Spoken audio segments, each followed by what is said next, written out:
Thai Prime Ministerial candidate Yingluck Shinawatra has told Lateline that she's not being controlled by her brother. The youngest sister of the exiled former Prime Minister Thaksin Shinawatra has been appointed to lead the opposition into a landmark election on the 3rd of July. She says she and her brother think the same way, but she's an independent leader and she wants to bring peace to the politically divided country. She spoke with our Southeast Asia correspondent Zoe Daniel in Bangkok.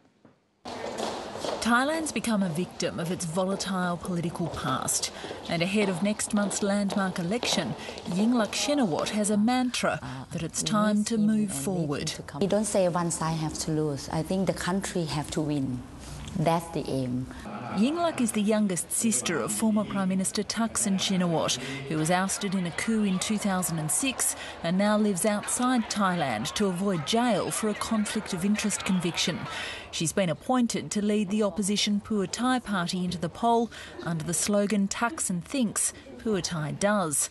But in an interview with Lateline earlier this week, her brother denied that she's his stand-in. She worked for me from the beginning, so I teach her, I train her.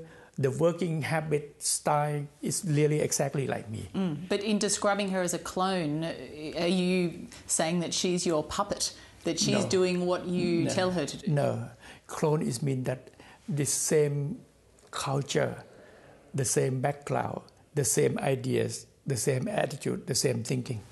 44-year-old Yingluck has no political experience, but as leader of the opposition, she'll take #1 spot on the ballot paper, relying on her political childhood and her background in business to lead the country if she wins. I have to handle the customer, more than 20 million customers. So we live that customer for 5 or 6 years. So I think from my experience, I think people will see and accept that.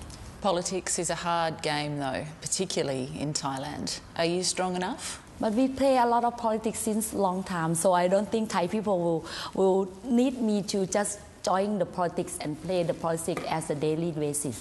They need me to execute and solve the country, solve the problem. Right now, the problem in Thailand is we have high debt, but we don't know how to earn the new source of revenue back to Thailand. This is my job. Your brother, Dr. Thaksin, calls you his clone. Who wins in an argument between you?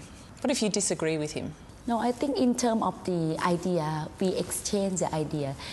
His cloning means that he used to teach me in terms of thinking, management style and something, because I used to work with him. But when we make decision, so I have to be myself to make decision. Thaksin Shinawatra remains a divisive figure, loved by his supporters who believe he was unfairly ousted, hated by opponents who accuse him of being corrupt and power-hungry. His sister says she won't use an amnesty to bring him back after the election if that's to the detriment of the country. I don't want to say amnesty right now, because my objective is how we make the country move forward by reconciliation or the peaceful. So that one will be the first objective. Amnesty will be the technique after that. So we have to meet that objective first. Dr. Thaksin says he wants to come back and support you and retire and become a lecturer and play golf. Do you think he can come back to lead the country at some point in the future, or do you think that's something that's in the past? That's his wish. I think because he has missing Thailand and relationship. But in fact, for me, I'm doing this job, so I have to handle everybody the same. Kun Yingluck, thank you for your time. Thank you so much.